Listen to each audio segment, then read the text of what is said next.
Hello বন্ধুরা, তোমরা সবাই কেমন আছো? আশা করি সবাই খুব ভালো আছো। দেখো, আজকে আমি তোমাদের জন্য আবার একটা নতুন রেসিপি নিয়ে এসেছি। এই রেসিপিটা কিন্তু অবশ্যই আমার বানানোটা দেখে কিন্তু তোমরা বাড়িতে বানিও। দেখো, ভীষণ টেস্টি হবে। আর অবশ্যই সবাইকে খাইও। দেখো সবাই কেমন নাম করবে। আর দেখো, এটা বানানোর জন্য আমাদের এখানে চিংড়ি মাছগুলো আমরা ভালো করে বেছে ধুয়ে নুন, হলুদ, লঙ্কার গুঁড়ো মাখিয়ে আমরা এখানে রেখে দিয়েছি। এবার এই রেসিপিটা বানানোর জন্য আমাদের যেই বাটা মশলাগুলো আমাদের দরকার সেগুলো আমরা এখানে সব রেডি করে রেখে দিয়েছি।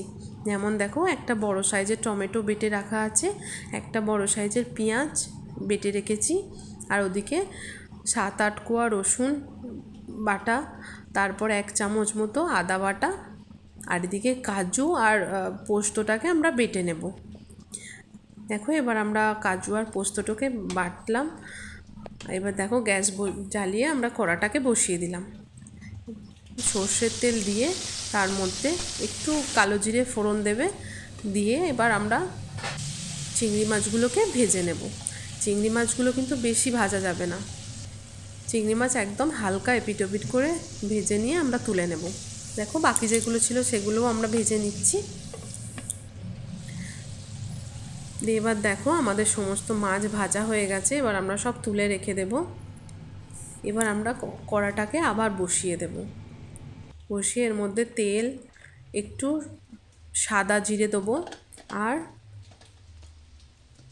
এলাচ, দারচিনি, 2টো লবঙ্গ, এগুলো দিয়ে তার মধ্যে আমরা একটু কাসৌরি মেথি ছড়িয়ে দেব, আর 2টো শুকনো লঙ্কাও দেব। দেখো, কাসৌরি মেথিটা কষার সময় দিলেও হয়, আমার তেলে দিলেই সেই টেস্টটা বেশি ভালো লাগে। দেখো, এর মধ্যে পেঁয়াজ বাটাটাও আমরা দিয়ে দিয়েছি, দিয়ে ভেজে নিচ্ছি হালকা করে। এবার রসুন বাটাটা দেব,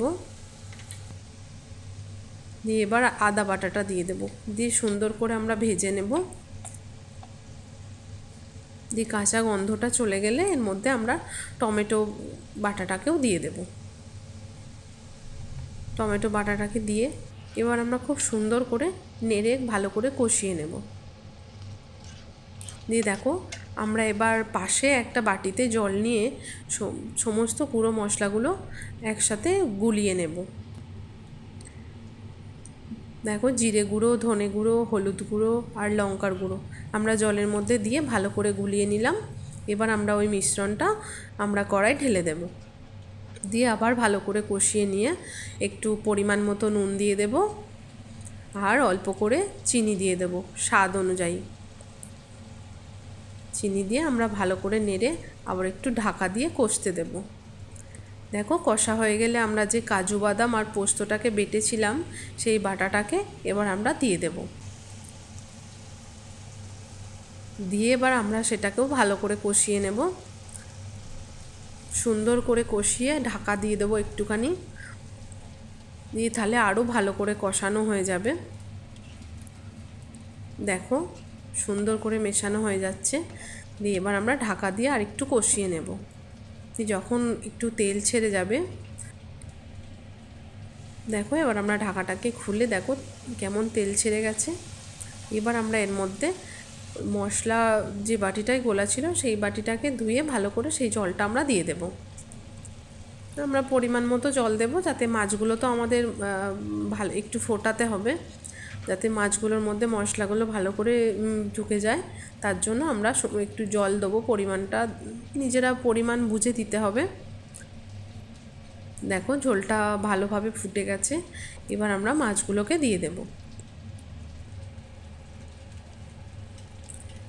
মাছগুলোকে দিয়ে আবার আমরা একটু ঢাকা দিয়ে ফোটাবো, কেননা এটা একটু তো গ্রেভি গ্রেভি হবে, একটু ঝোলটা বেশি আছে, তো আমরা ঢাকা দিয়ে আবার একটু ফুটিয়ে নেব। মশলাটা ঠিকঠাকভাবে ঢুকে গেলে তারপর দেখো, আমরা মোটামুটি জলটা শুকিয়ে গেছে। এবার খুলে দেব, খুলে আবার একটু নেড়ে নেব ভালো করে। নেড়ে নিয়ে এর মধ্যে আমরা 1 চামচ মতো, 1 চামচের একটু কম ঘি দেব, আর এর মধ্যে একটুখানি শাহি গরম মশলা গুঁড়ো খুব সামান্য 1/2 চামচ মতো দিয়ে আমরা আবার নেড়ে এটাকে গ্যাসটাকে বাড়িয়ে ঢাকা খুলে এটাকে আমরা ফুটতে দেব। নামানোর আগে দুটো কাঁচা লঙ্কা দিয়ে দিলাম, কাঁচা লঙ্কার গন্ধটা খুব ভালো লাগে। দেখো আমাদের মোটামুটি চিংড়ি মাছ রেডি হয়ে গেছে। তোমাদের কিন্তু আমাদের রান্নাটা ভালো লাগলে অবশ্যই ট্রাই করো বাড়িতে, দেখো খুব ভালো লাগবে। দেখো আমরা নামিয়ে নিয়েছি মাছটা। আমাদের রান্নাটা যদি তোমাদের ভালো লাগে তাহলে অবশ্যই আমার একটা লাইক করে যাবে, আর আমাকে কিন্তু সাবস্ক্রাইব করতে তোমরা ভুলো না।